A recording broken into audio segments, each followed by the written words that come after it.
Hello प्यारे बच्चों, हम लोग आज 10th का फिजिक्स लेकर आए हैं और फिजिक्स का बहुत ही इम्पोर्टेंट चैप्टर इलेक्ट्रिसिटी को आज डिस्कस करेंगे। तो इलेक्ट्रिसिटी के बारे में आप लोग जानते होंगे कि इलेक्ट्रिसिटी हम लोग के लाइफ के लिए कितना इम्पोर्टेंट होता है। ठीक, आज अगर आप वीडियो भी देख रहे हैं तो इसी इलेक्ट्रिसिटी की वजह से आप देख रहे हैं, अपने घरों में फैन चला रहे हैं, फ्रिज चला रहे हैं, एसी चला रहे हैं, टीवी चला रहे हैं, वो सभी किससे चल रहा है? इलेक्ट्रिसिटी से ही चल रहा है। तो आइए हम लोग इलेक्ट्रिसिटी के बारे में देखते हैं कि इलेक्ट्रिसिटी होता क्या है। ठीक है, तो इलेक्ट्रिसिटी की मैं अगर बात करूं, ठीक है, इलेक्ट्रिसिटी का मतलब क्या होता है? सिंपली कोई भी चार्ज का स्टडी करना ही हमारा क्या कहलाता है? इलेक्ट्रिसिटी कहलाता है। अब ऐसा क्या हम चार्ज को स्टडी करते हैं, उसी को इलेक्ट्रिसिटी करते हैं और उसी की वजह से हमारे घरों में लाइट वगैरह है? तो नहीं। अब देखिएगा चार्ज से कैसे हम लोग करंट देखेंगे और पूरा जो प्रॉपर्टीज है करंट का, वोल्टेज का, या फिर जितना सारा बल्ब जलता है कैसे करंट से जलेगा और वोल्टेज से जलेगा, वो हम लोग डिस्कस करेंगे। ठीक है, तो स्टडी ऑफ चार्ज क्या कर रहा है? इलेक्ट्रिसिटी कर रहा है। ठीक, अब बात आती है कि चार्ज क्या होता है। ठीक, चार्ज के बारे में आप लोग जानते होंगे, तो हम लोग थोड़ा सा इसका डिस्कस कर लेते हैं चार्ज के बारे में कि चार्ज होता क्या है। तो चार्ज को हम लोग कैपिटल क्यू से डिनोट करते हैं।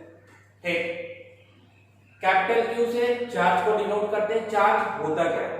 तो चार्ज सिंपली आप लोग जानते होंगे कि पॉजिटिव और नेगेटिव क्या है, चार्ज। ठीक, लेकिन इसको अगर हम देखें तो कोई भी मैटर है या फिर एटम की मैं बात करूं, ठीक है, तो एटम में क्या होता है? इलेक्ट्रॉन, प्रोटॉन, न्यूट्रॉन होता है। ठीक, तो उसी तरीके से अगर हम देखें तो इलेक्ट्रॉन, प्रोटॉन और न्यूट्रॉन, ये तीन होता है। और इसी एटम में पॉजिटिव पार्ट को हम क्या बोलते हैं? प्रोटॉन बोलते हैं, और नेगेटिव पार्ट को क्या बोलते हैं? इलेक्ट्रॉन बोलते हैं। और इस पे कोई भी चार्ज नहीं होता है, मतलब चार्जलेस होता है। ये क्या होता है? पॉजिटिव, और ये क्या होता है? नेगेटिव। या हम दूसरे वर्ड में ये भी बोल सकते हैं कि चार्ज एक प्रॉपर्टीज है किसका? एटम का, क्योंकि एटम में क्या है? पॉजिटिव और नेगेटिव है। तो हम ये भी यहां से बोल सकते हैं कि it is a properties of any atom. कोई भी एटम क्या है? प्रॉपर्टीज। ठीक, चार्ज क्या हो सकता है? चार्ज में बी पॉजिटिव, चार्ज में बी पॉजिटिव, और क्या? नेगेटिव। यही हो सकता है, दोनों चार्ज हो सकता है। या फिर इसको हम लोग बोल सकते हैं कि एक चार्जलेस हो सकता है। तो चार्जलेस हो गया मतलब उस पर कोई चार्ज है ही नहीं। तो दो ही हो सकता है, या तो पॉजिटिव हो सकता है या फिर नेगेटिव हो सकता है। अब क्या इसका चार्ज का प्रॉपर्टीज है भैया? कैसे एटम पे एक प्रॉपर्टी जैसा यूज हो रहा है हमारा चार्ज, वो देखते हैं। देखिएगा कोई भी एटम यहाँ पे, ठीक, पॉजिटिव है उसमें, और कोई भी एक और है यहाँ पे पॉजिटिव है। ठीक, तो अगर ये दोनों के जब यहाँ चार्ज आया तो यहाँ पे एक फोर्स क्रिएट होगा। क्या क्रिएट होगा? फोर्स क्रिएट होगा। और वो फोर्स क्या करेगा? एक दूसरे को धक्का देगा बाहर की ओर। ठीक है, मतलब एक दूसरे अपने आप से क्या होगा? दूर होगा। तो इस फोर्स को हम लोग बोलते हैं रिपल्सन। ठीक है, रिपल्सन मतलब एक दूसरे से दूर जाना। तो हम ये भी कह सकते हैं चार्ज दोनों जगह क्या है? पॉजिटिव पॉजिटिव है, मतलब सेम चार्ज है, ऐसे ही बोल सकते हैं। Like charges repel each other. क्या होता है? लाइक चार्जेस क्या होगा? रिपेल ईच अदर होगा। और तो ये प्लस प्लस का केस देख लीजिए, अगर माइनस माइनस भी अपन देखते हैं, माइनस माइनस, तो दोनों सेम चार्ज है, मतलब एक ही जैसा है, नेगेटिव नेगेटिव, तो ये भी क्या करेगा, रिपेल ही करेगा। ठीक, तो रिपेल कर लिया सेम चार्जेस। तो अब यहाँ चाहते हैं कि अपोजिट चार्जेस क्या करेगा, तो वो भी हम लोग देख लेते हैं। अनलाइक चार्जेस, अनलाइक मतलब क्या, अलग अलग, unlike charges attract each other. क्या करेगा, अनलाइक चार्जेस अट्रैक्ट करेगा, मतलब एक दूसरे को अपनी ओर खींचेगा। तो अनलाइक चार्जेस मतलब क्या, एक पॉजिटिव हो सकता है, एक नेगेटिव हो सकता है। यहाँ पे फोर्स कैसा क्रिएट होगा, ऐसा क्रिएट होगा। ठीक है, मतलब यहाँ फोर्स है इस तरीके से लगेगा, एक दूसरे को क्या करेगा, अट्रैक्ट करेगा, अपनी तरफ करेगा। ये आप देख लिए। अब हम और एक पॉइंट देख लेते हैं कि आखिर चार्ज का यूनिट क्या होता है। तो चार्ज का यूनिट होता है the SI unit of charge इस कूलम। क्या होता है, कूलम होता है, जिसको हम लोग C से डिनोट करते हैं। तो चार्ज के बारे में इतना देख लिया हम लोग। ठीक, तो ये हम लोग चार्ज का एक इक्वेशन होता है, उसको देख लेते हैं, उसके बाद आगे बढ़ेंगे। तो चार्ज का इक्वेशन क्या होता है, Q इक्वल टू NE, जहां पे Q क्या होता है, चार्ज कहलाता है, और NE क्या कहलाता है, इलेक्ट्रॉन कहलाता है, और हमारा N क्या कहलाता है, नंबर ऑफ इलेक्ट्रॉन बोल सकते हैं कि कितना नंबर है, नंबर ऑफ इलेक्ट्रॉन कहलाता है। ठीक, अब देखिएगा यहां से क्वेश्चन आता है, ठीक है, सीबीएसई का एक क्वेश्चन है ये कि एक कूलम चार्ज में कितना इलेक्ट्रॉन होता है। ठीक, मतलब हम ये भी क्वेश्चन को इस तरीके से लिख सकते हैं, how many electron present in 1 coulomb charge. मतलब क्या कि एक कूलम चार्ज में कितना इलेक्ट्रॉन होता है। तो देखिएगा इसमें क्या क्या आपको दिया हुआ है। अगर मैं बात करूं, ठीक है, चार्ज, तो चार्ज का वैल्यू दिया हुआ कितना, 1 कूलम। ठीक, यहां से इलेक्ट्रॉन पे आप चार्ज जानते हैं, इलेक्ट्रॉन पे कितना चार्ज होता है, 1.6 इंटू 10 का पावर माइनस 19 कूलम। माइनस को भी हम नहीं लेते, मैग्नीट्यूड इसका लेते हैं, क्योंकि माइनस 1.6 इंटू 10 का पावर माइनस 19 कूलम क्या बताता है कि ये इलेक्ट्रॉन का चार्ज है, और प्रोटॉन का चार्ज सेम यही होता है, बस वो प्लस में होता है। तो आपको ये पता होगा, ठीक है, कि इलेक्ट्रॉन पे चार्ज कितना होता है। अब देखिएगा आपको n का वैल्यू बताना है, तो n का वैल्यू क्या आ जाएगा, इक्वेशन से आप देखिएगा Q इक्वल टू NE होता है, तो यहां से हम ये लिख सकते हैं n equal to Q upon E लिख सकते हैं। फिर से हम क्या लिख सकते हैं, Q का वैल्यू कितना है, 1 दिया हुआ, 1 कूलम, कूलम को C से बताते हैं, और इलेक्ट्रॉन का वैल्यू कितना दिया हुआ, 6 इंटू 10 का पावर माइनस 19 कूलम। तो कूलम से कूलम कैंसिल, और जब इसको हम डिवाइड करेंगे तो हमारा जो n का वैल्यू आएगा वो आएगा 6.25 इंटू 10 का पावर 18। इतना हमारा नंबर ऑफ क्या आ जाएगा, इलेक्ट्रॉन आ जाएगा। तो एक कूलम चार्ज में कितना इलेक्ट्रॉन होता है, तो 6.25 इंटू 10 का पावर 18 इलेक्ट्रॉन प्रेजेंट होता है। और यहीं से और बात को याद रख सकते हैं कि चार्ज का सबसे स्मॉलेस्ट वैल्यू क्या होता है, क्या पॉसिबल हो सकता है, स्मॉलेस्ट चार्ज क्या पॉसिबल हो सकता है। तो जो भी एक इलेक्ट्रॉन का वैल्यू होता है वही क्या है, सबसे छोटा चार्ज हो सकता है। ठीक है, जो भी हमारा इलेक्ट्रॉन का चार्ज होता है वो सबसे छोटा चार्ज होता है, इससे छोटा चार्ज नहीं होता है। और जो भी कोई किसी में चार्ज है कोई भी बॉडी में, तो इसी इलेक्ट्रॉन के चार्ज के मल्टीपल में रहेगा उसमें चार्ज। अगर ज्यादा चार्ज है मतलब नंबर ऑफ इलेक्ट्रॉन वहां पे ज्यादा है, अगर कम चार्ज है तो नंबर ऑफ इलेक्ट्रॉन क्या है, कम है। अब देख लीजिए कि एक कूलम चार्ज में कितना सारा इलेक्ट्रॉन है, तो ये भी क्या है, चार्ज किसके मल्टीपल में है? तो इलेक्ट्रॉन के मल्टीपल में है। आप समझ गए होंगे। तो आइए हम लोग अब नेक्स्ट देखते हैं। देख लेते हैं कि इलेक्ट्रिसिटी को कितने पार्ट में डिवाइड किया गया है।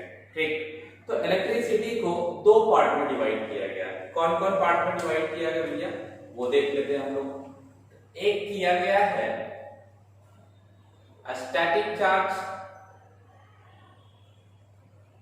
देखिए, इलेक्ट्रिसिटी को हम चार्ज बोल रहे हैं तो आप यहाँ पे स्टैटिक इलेक्ट्रिसिटी भी बोल सकते हैं, कोई परेशानी नहीं है। ठीक है, क्योंकि इलेक्ट्रिसिटी को ही हम लोग क्या बोल रहे हैं, चार्ज बोल रहे हैं। और यहाँ पे क्या लिख सकते हैं, डायनामिक चार्ज। ठीक, अब ये दोनों होता क्या है? ठीक, आखिर ये दोनों में हम लोगों को क्या पढ़ना है, दोनों पढ़ना है या फिर एक पढ़ना है? तो अगर पढ़ने की बात करें 10th क्लास स्टैंडर्ड की अगर मैं बात करूं तो हम लोगों को डायनामिक चार्ज के बारे में पढ़ना है। ठीक, तो इसका हम लोग डिटेल से देखेंगे। ठीक, लेकिन इसके बारे में हम थोड़ा नॉलेज ले लेते हैं कि स्टैटिक चार्ज होता क्या है। ठीक, तो स्टैटिक चार्ज की मैं अगर बात करूं तो नाम से ही पता चल रहा है कि ये क्या है, स्टैटिक चार्ज। तो हम अभी देख चुके हैं कि चार्ज क्या हो सकता है, पॉजिटिव नेगेटिव। ठीक है, और स्टैटिक मतलब क्या होता है, रेस्ट। क्या होता है, रेस्ट।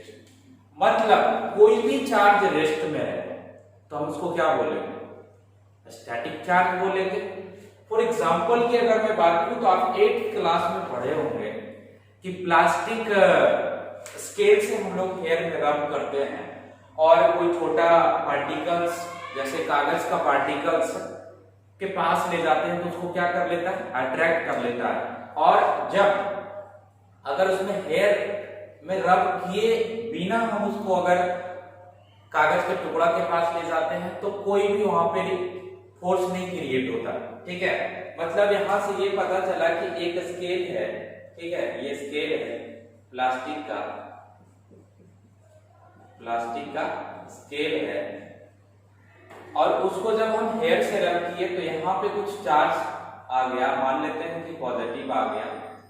ठीक, और यहाँ पे कोई हमारा क्या है, कागज का टुकड़ा। ठीक, अब ये कागज का टुकड़ा के पास ले गए। अब देखिएगा यहां से इस पार्ट को हम हेयर में रब किए तो यहाँ पे चार्ज जमा हो गया। अब क्यों ऐसा हुआ भैया, बात यह आती कि यहीं पे क्यों जमा हुआ। तो देखिएगा, एक ये क्या है, प्लास्टिक स्केल क्या है, इंसुलेटर। क्या है, इंसुलेटर। अब बात करेंगे हम थोड़ा इंसुलेटर के बारे में। इंसुलेटर क्या होता है, जिसमें चार्ज फ्लो करेगा उसको हम लोग बोलेंगे कंडक्टर। ठीक है, और जिसमें चार्ज फ्लो नहीं करेगा उसको बोलते हैं हम लोग इंसुलेटर। मतलब क्या कि इंसुलेटर में अगर यहाँ चार्ज क्रिएट हुआ है, यहाँ जमा हुआ है तो यहीं पे जमा रहेगा, कहीं नहीं जाएगा, क्योंकि ये फ्लो करवाने का काम नहीं करता है। क्योंकि इसके पास, हम इसको डिटेल में देखेंगे कि इंसुलेटर में होता क्या है। अभी आप इसको समझिए कि इंसुलेटर में चार्ज फ्लो नहीं होता है। मतलब यहाँ पे ये चार्ज हम इसको किए अपने रब करने के बाद हेयर से, तो यहाँ पे चार्ज जमा हो गया। ठीक, और यही पार्ट को जब हम कागज के टुकड़ा के पास ले गए तो ये क्या कर लिया, अट्रैक्ट कर लिया। ठीक है, क्या कर लिया, अट्रैक्ट कर लिया। ये भी कोई एटम है, इसमें भी कुछ नेगेटिव चार्ज होगा जिसके कारण क्या होगा, अपोजिट चार्जेस क्या किया, अट्रैक्ट ईच अदर। मतलब ये इसको अट्रैक्ट कर लिया। दैट मींस ये मेरे को पता चला इससे कि ये चार्ज क्या है, स्टैटिक है, मतलब रेस्ट में है। यहाँ चार्ज किए तो कहीं नहीं फ्लो किया, तो इसी को हम लोग बोलते हैं स्टैटिक चार्ज। ठीक, ये हम लोग को हायर क्लासेस में पढ़ना है। ठीक, लेकिन हम लोग अब डायनामिक की बात करें। ठीक है, डायनामिक चार्ज क्या होता है, तो देखिएगा सिंपल सी बात, डायनामिक का मतलब होता है मूवेबल। ठीक, तो डायनामिक का मतलब होता है मूवेबल। मतलब क्या कि चार्ज मूव करेगा। मैं स्टैटिक के केस में देखा तो क्या देखा कि स्टैटिक में चार्ज मूव नहीं करता है और डायनामिक में चार्ज मूव करता है। मतलब किस तरीके से, डायनामिक में अगर कोई भी कंडक्टर है, बरोबर है, कंडक्टर की जब मैं बात किया तो यहाँ पे हम लोग फिर से कंडक्टर को देखेंगे, कंडक्टर किसको बोलते हैं। तो ऐसा करते हैं कि हम थोड़ा सा जानकारी ले लेते हैं कंडक्टर का और इंसुलेटर का। ठीक, तो कंडक्टर हम लोग बोलते हैं, कंडक्टर में फ्री इलेक्ट्रॉन्स होते हैं और वो मूव करने के लिए एबल होते हैं। ठीक, देखिए यहाँ पे हम लोग देख लेते हैं कंडक्टर और इंसुलेटर। तो कंडक्टर क्या होता है, देखिए हम कंडक्टर को समझते हैं। कंडक्टर क्या है, ये एक मेरा क्या है कंडक्टर। ठीक, इसमें फ्री इलेक्ट्रॉन होते हैं। कंडक्टर में क्या होता है, फ्री इलेक्ट्रॉन्स होता है और ये इलेक्ट्रॉन्स अभी मूव नहीं कर रहा। ठीक है, ये फ्री इलेक्ट्रॉन्स अभी मूव नहीं कर रहा, लेकिन हाँ ये मूव कर सकता है। कब कर सकता है, जब इसमें हम लोग डिफरेंस क्रिएट करेंगे, मतलब पोटेंशियल डिफरेंस जब लगाते हैं, मतलब बैटरी जब लगाते हैं तो यही क्या होता है, मूव करने लगता है। और जब ये मूव करता है तो हम लोग उसको क्या बोलते हैं, डायनामिक चार्ज बोलते हैं, क्योंकि यहाँ पे इलेक्ट्रॉन क्या है, चार्ज है। ठीक, लेकिन इंसुलेटर की बात करें, इंसुलेटर की मैं बात करूं,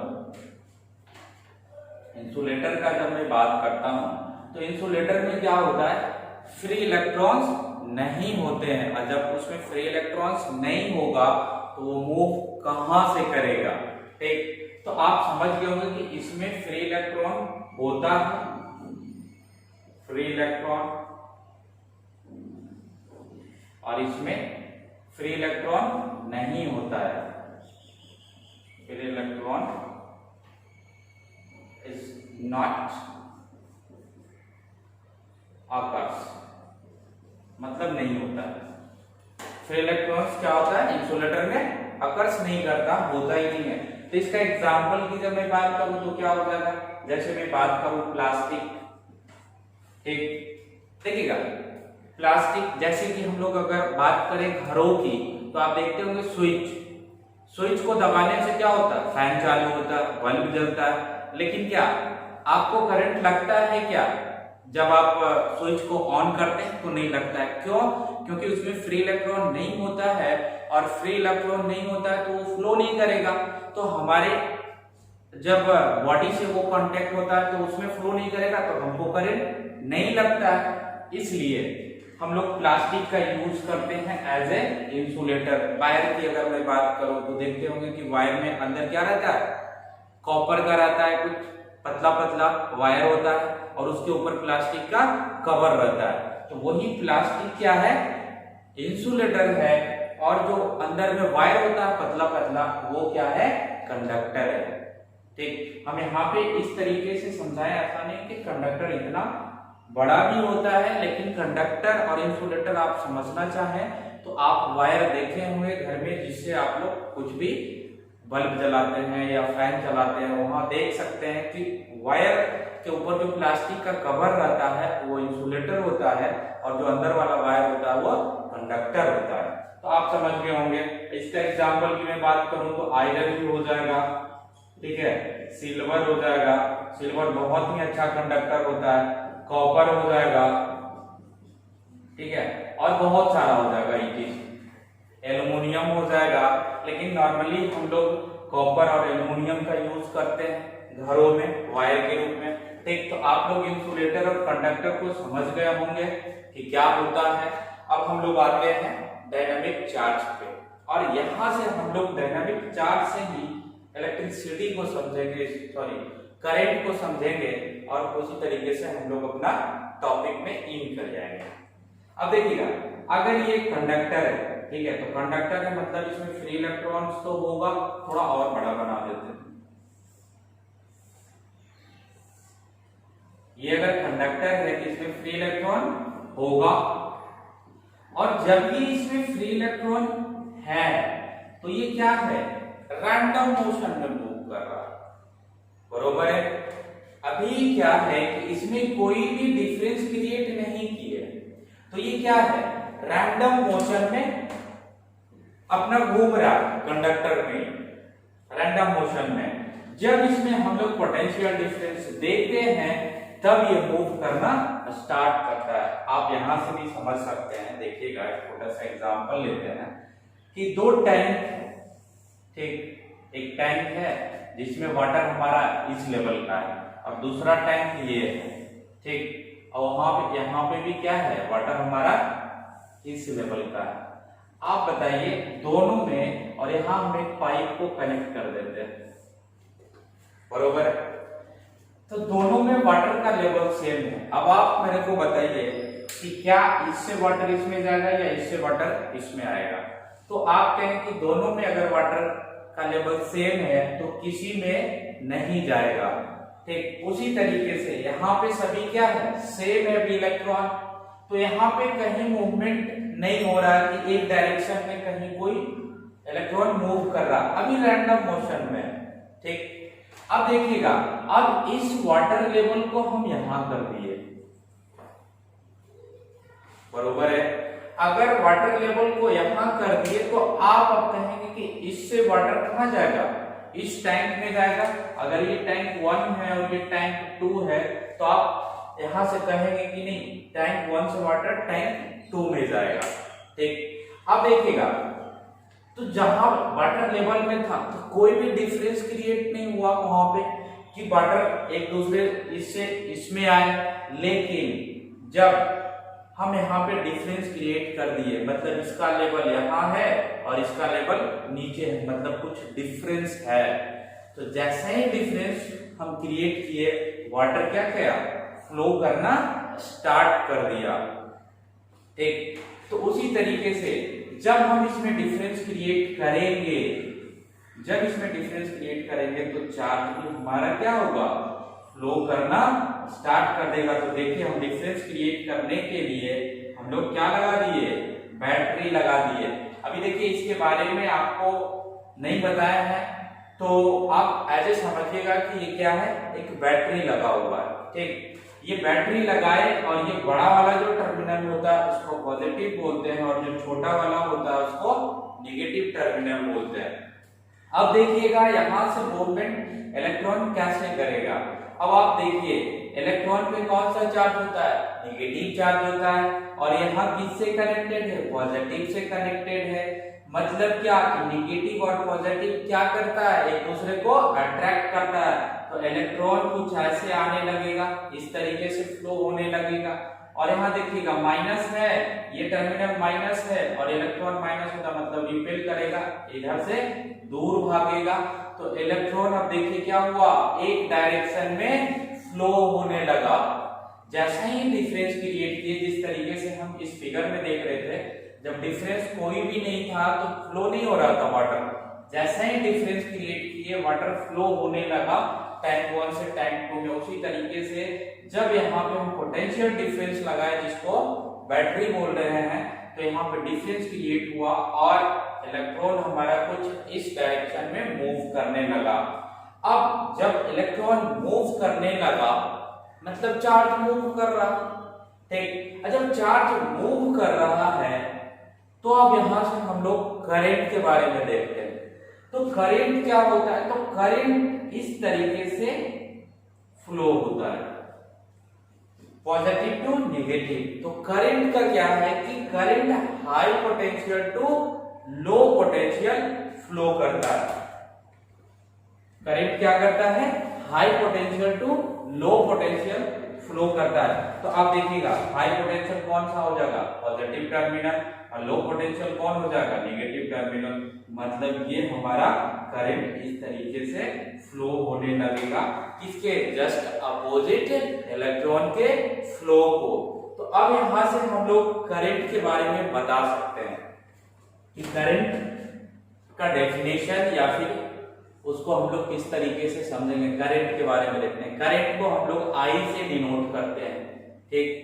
तो देखिएगा क्या हुआ, इलेक्ट्रॉन को फ्लो होने से ही करंट फ्लो हो रहा, बरोबर है।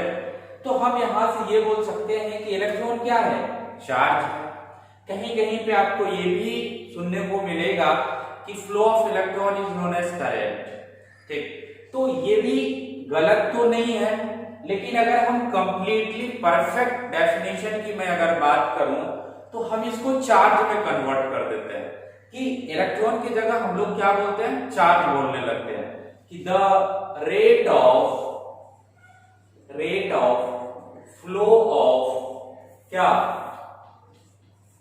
चार्ज is known as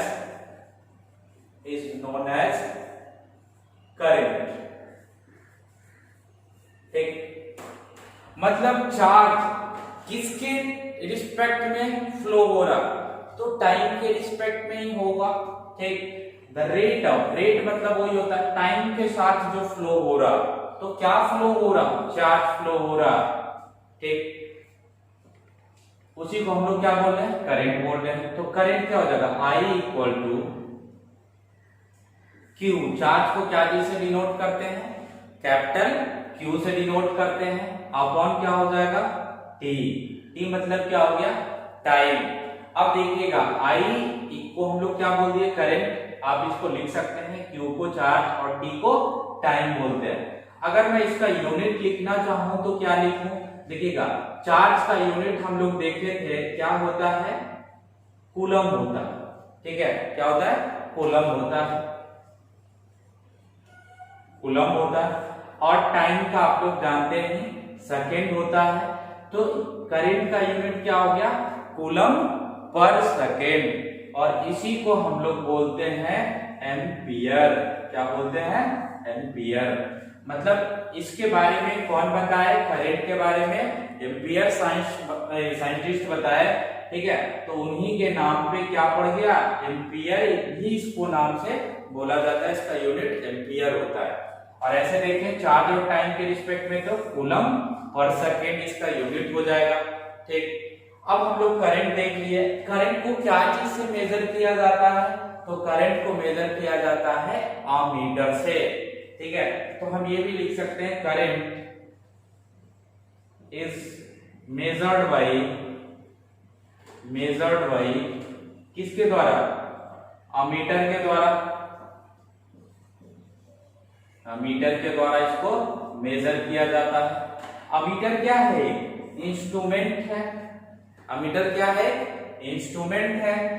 अब अमीटर के बारे में देख लिए, अब थोड़ा सा अमीटर के बारे में भी देख लेते हैं कि अमीटर कैसे जुड़ता है। देखिएगा कोई भी सर्किट रहता है, ठीक है, अभी सर्किट के बारे में आपको नहीं पता, तो बस आप उसको समझिए कि वो एक सर्किट है।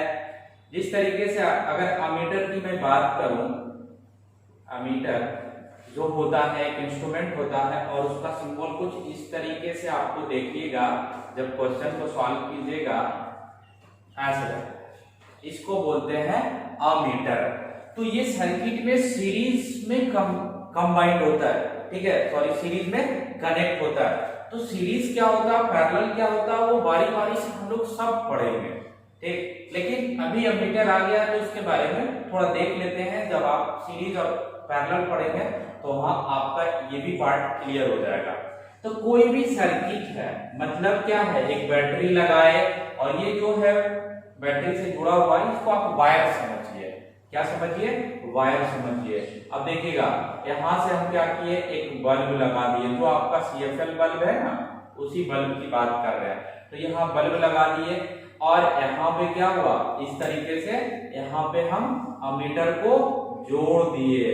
अब देखिएगा आप, अभी आपको बताए कि करंट कैसे मूव करेगा, पॉजिटिव टू नेगेटिव, इस तरीके से मूव करेगा करंट। ठीक, अब ये करंट जब यहाँ मूव करेगा तो ये अमीटर यहाँ पे लगा रहेगा, तो वो मेजर कर लेगा कि कितना एम्पियर इस सर्किट में फ्लो हो रहा है।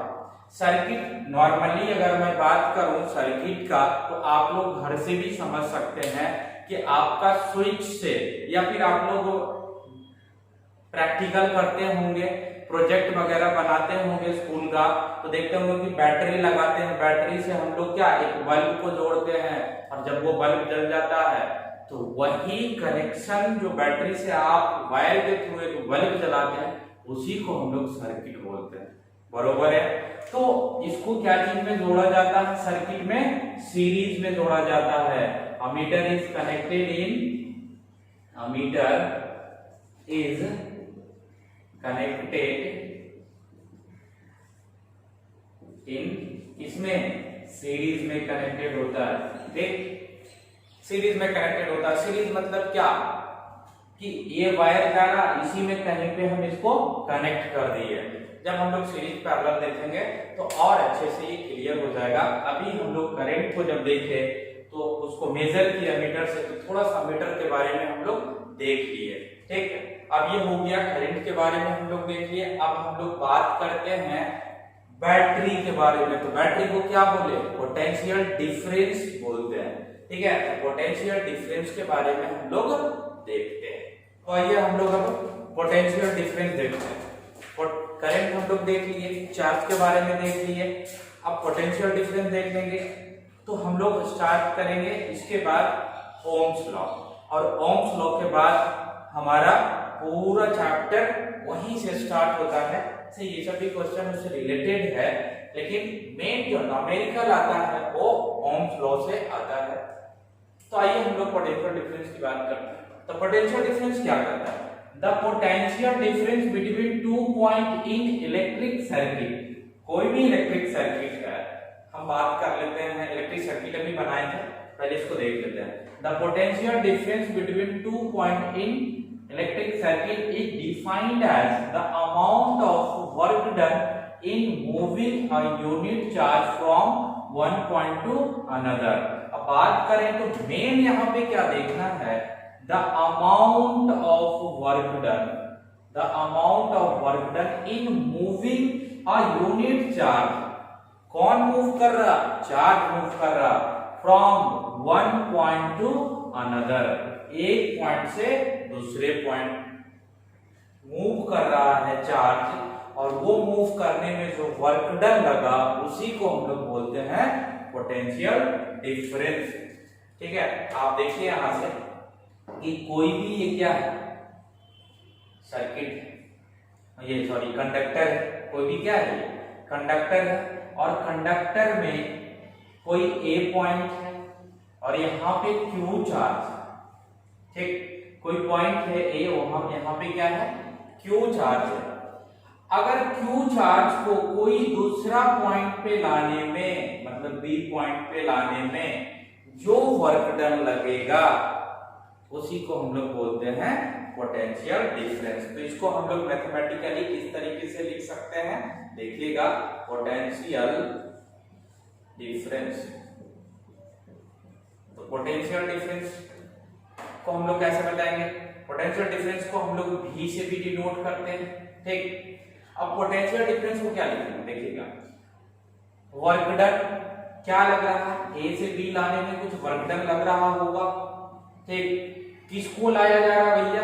तो चार्ज को लाया जा रहा, मतलब potential difference equal to W upon Q। W क्या है? वर्क डन है, क्या है? वर्क डन है, और Q क्या है? चार्ज है। ठीक, तो पोटेंशियल डिफरेंस PD भी लिख सकते हैं, PD, या फिर आप V भी लिख सकते हैं, कोई परेशानी नहीं। तो यूनिट अगर हम देखें तो क्या आ जाएगा? वर्क डन का जूल होता है और चार्ज का कूलम होता है। तो क्या हो गया? जूल पर कूलम, और इसी को हम लोग बोलते हैं वोल्ट, क्योंकि अलेक्जेंडर वोल्टा ही इसका इन्वेंशन किए थे, तो उन्हीं के नाम पे ये वोल्ट भी पड़ गया। तो जूल पर कूलम और वोल्ट किसका यूनिट है? पोटेंशियल डिफरेंस का। अब यहाँ पे भी जिस तरीके से हम करंट में देखे थे कि करंट को कौन मेजर करता है? तो अमीटर करता था, और पोटेंशियल डिफरेंस को कौन मेजर करता है? तो पोटेंशियल डिफरेंस को मेजर करता है, मेजर्ड बाय किसके जरिए? Volt meter. किसके जरिए? वोल्ट मीटर के जरिए इसको मेजर किया जाता है पोटेंशियल डिफरेंस को। ठीक, अब यहां देख लिए हम लोग पोटेंशियल डिफरेंस के बारे में देख लिए, करंट देख लिए, चार्ज देख लिए। अब हम लोग आते हैं ओम्स लॉ। अब किस पे आते हैं? ओम्स लॉ देखते हैं, और ओम्स लॉ अगर हम लोग देख लेंगे तो फिर वहां से हम लोगों का न्यूमेरिकल बहुत आता है। और ये चैप्टर की मैं अगर बात करूं तो न्यूमेरिकल बहुत है। ठीक है। और एग्जाम में भी न्यूमेरिकल आता है। थ्योरी आपको अगर यहाँ से थोड़ा बहुत परेशानी हो रहा समझने में, तो जब आप न्यूमेरिकल करेंगे तो आपको थ्योरी और क्लियर हो जाएगा। तो ध्यान दीजिएगा कि यहाँ पे न्यूमेरिकल करने के लिए हम लोग को ओम्स लॉ को अच्छे से समझना पड़ेगा। ओम्स लॉ अच्छे से समझिएगा इसको, क्योंकि इलेक्ट्रिसिटी पूरा चैप्टर की मैं बात करूं तो इसी पे डिपेंड है। ओम्स लॉ एक तरह का लॉ है, ठीक है। तो इसका स्टेटमेंट हम लोग देखेंगे। इसका स्टेटमेंट कहता है एट कांस्टेंट टेम्परेचर, कंडीशन है टेम्परेचर क्या होना चाहिए, कांस्टेंट होना चाहिए। The potential difference at 2 point is directly proportional to the current flowing in the circuit. मतलब क्या कि टेम्परेचर कांस्टेंट रहेगा और कोई भी सर्किट से अब हम लोग समझेंगे, क्योंकि पोटेंशियल डिफरेंस भी हम लोग देख लिए, करंट भी देख लिए, ठीक है। तो इस तरीके से समझते हैं कि ये क्या है, सर्किट है, ये पोटेंशियल डिफरेंस लगा हुआ है। तो इसका स्टेटमेंट क्या कहता है वो देख लेते हैं। Eight constant temperature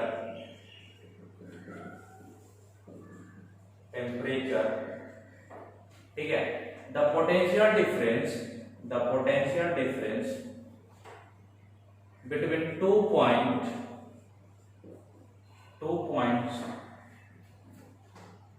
is directly proportional to the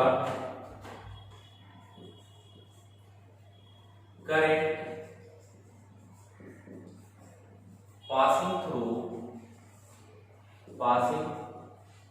through the circuit।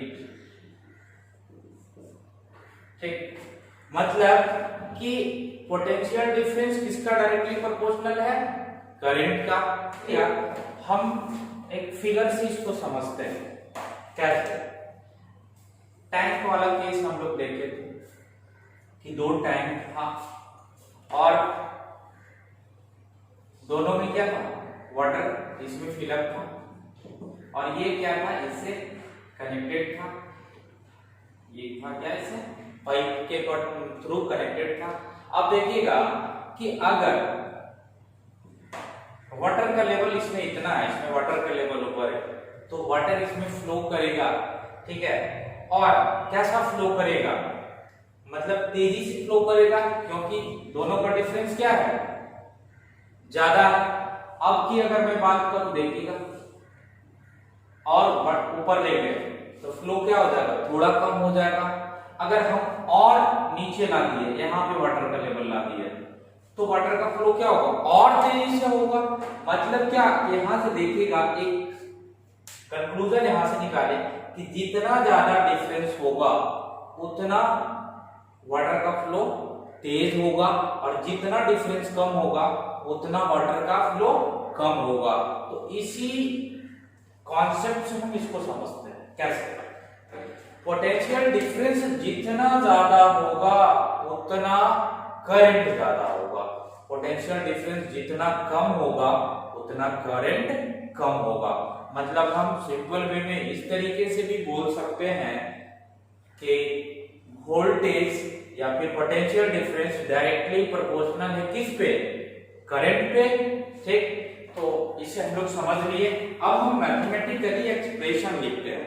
तो मैथमेटिकली एक्सप्रेशन क्या हो जाएगा, V मतलब क्या, potential difference is directly proportional to the किसका, करंट का। ठीक, अब अगर ये प्रोपोर्शनलिटी यहां से हटाते हैं तो कांस्टेंट आ जाता है R into I। अब ये R नया वर्ड आया, देखिएगा, तो R को हम लोग बोलते हैं कांस्टेंट होता है और इसी का नाम है हमारा रेजिस्टेंस। क्या है, रेजिस्टेंस। तो ये रेजिस्टेंस क्या होता है, अब इसके बारे में भी हम लोग देखेंगे, ठीक है। अब रेजिस्टेंस के बारे में थोड़ा सा देख लेते हैं कि रेजिस्टेंस क्या होता है, फिर हम लोग इसमें रेजिस्टेंस कनेक्ट करके समझेंगे। अब देखिएगा, अभी तक क्या था कि अगर करंट वोल्टेज ज्यादा होगा मतलब पोटेंशियल डिफरेंस ज्यादा होगा तो ये भी क्या होगा, ज्यादा होगा। और अगर पोटेंशियल डिफरेंस कम होगा तो ये भी क्या होगा, कम होगा। मतलब ये कौन सा है, डायरेक्टली प्रोपोर्शनल, ऊपर लिख भी दिए, आप यहां से भी समझ सकते हैं। अब रेजिस्टेंस के बारे में देखते हैं कि रेजिस्टेंस है क्या।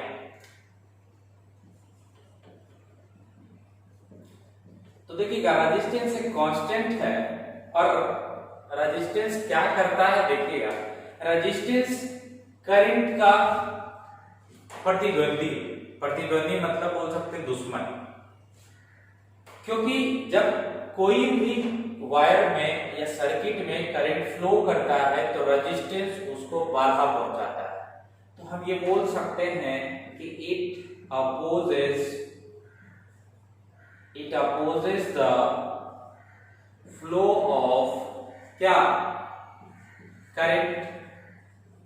मतलब कि कोई भी सर्किट में अगर करंट फ्लो करता है तो उसको ये रोकता है, उसी को क्या बोलते हैं, रेजिस्टेंस बोलते हैं। Flow of current in circuit लिख लीजिएगा, ठीक। अब देखिएगा ये हम लोग देख लिए कि रेजिस्टेंस है क्या। इसको हम लोग सिंबल से कैसे समझेंगे, इसका सिंबल होता है, ये होता है रेजिस्टेंस का सिंबल। आपको पूरा बुक में ऐसा फिगर देखने को मिलेगा, ठीक है। तो ये रेजिस्टेंस होता है और इसका जो यूनिट होता है the SI unit of resistance क्या होगा, ओम होता है। क्या होता है, ओम कहलाता है, जिसको हम लोग इस तरीके से डिनोट। तो अभी हम लोग थोड़ा सा देखें रेजिस्टेंस के बारे में। क्या देखें कि इसका ऐसा यूनिट क्या होता है, ओम होता है। इसका सिंबल क्या होता है, इसको लिख लेते हैं। सिंबल ये किसका, रेजिस्टेंस का। रेजिस्टेंस का क्या हो गया, सिंबल हो गया, ठीक। रेजिस्टेंस के बारे में देख लिए कि वो सर्किट में अगर रहता है तो किस तरीके से बिहेव करता है, ये भी देख लिए। अब देखिएगा इस सर्किट से समझते हैं।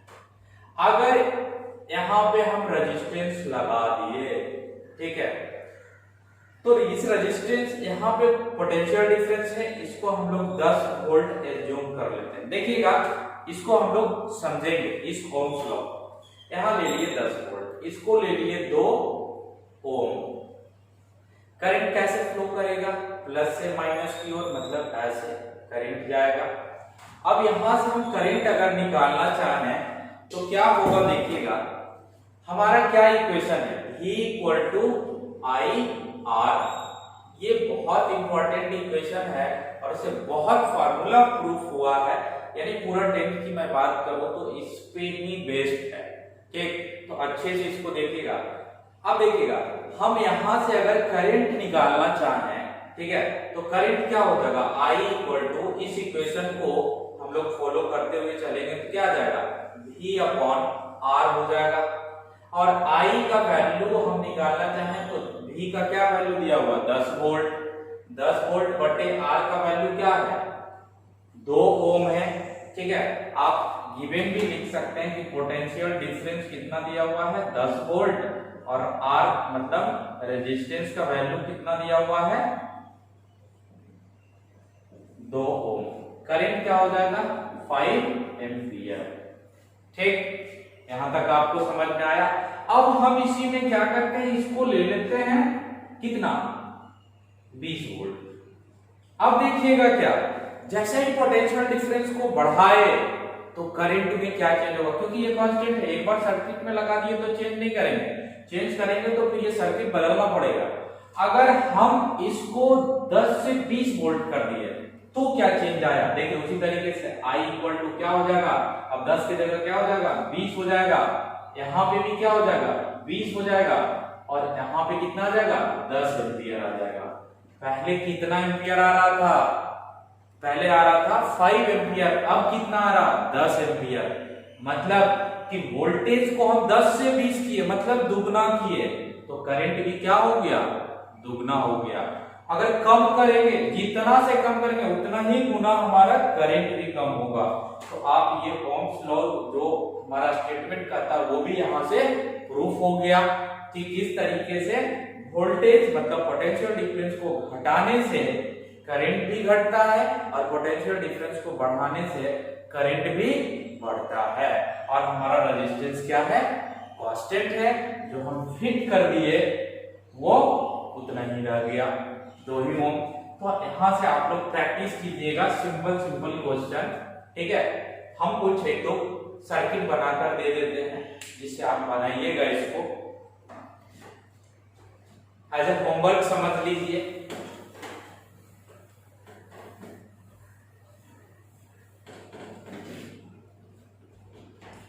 होमवर्क ऐसे समझ लीजिए आप। देखिएगा, पहला है एक सर्किट दे दिए हैं, इसका पोटेंशियल डिफरेंस है 15 वोल्ट, ठीक है। अभी हम एक ही रेजिस्टेंस इसमें कनेक्ट करते हैं, ज्यादा नहीं करते क्योंकि अभी हम लोग कॉम्बिनेशन ऑफ रेजिस्टेंस नहीं देखे हैं। नेक्स्ट क्लास में हम वही देखेंगे कि रेजिस्टेंस किस किस पे डिपेंड करता है, कॉम्बिनेशन ऑफ रेजिस्टेंस कितना होता है, ठीक है। आपको यहाँ से करंट का वैल्यू बताना है, पहला क्वेश्चन है। दूसरा क्वेश्चन लिख लीजिएगा आप लोग। दूसरा क्वेश्चन हम लोग इस तरीके से ले लेते हैं।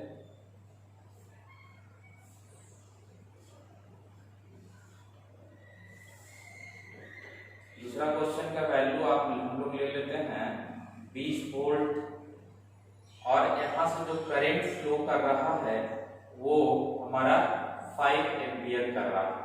तो आपको R का वैल्यू बताना है कि R क्या होगा। ये सिंपल अभी 2 क्वेश्चन आप लोग प्रैक्टिस कीजिएगा और जो बताए कोई भी बुक, जो भी बुक आप प्रिपेयर करते हैं उस बुक को पढ़िएगा एक बार, क्योंकि अभी पूरा न्यूमेरिकल की बात करें तो अभी नहीं बन पाएगा क्योंकि हम लोग कॉम्बिनेशन ऑफ रेजिस्टेंस अभी नहीं देखे हैं। नेक्स्ट क्लास जो भी होगा उसमें कॉम्बिनेशन ऑफ रेजिस्टेंस और रेजिस्टेंस किस किस पे डिपेंड करता है वो दोनों देख लेंगे, तो फिर हम कोई भी न्यूमेरिकल बना सकते हैं और बनाएंगे तो वो बनेगा, देखिएगा, ठीक है। तो थैंक यू, आप लोग प्रैक्टिस कीजिएगा और इसका आंसर बताइएगा।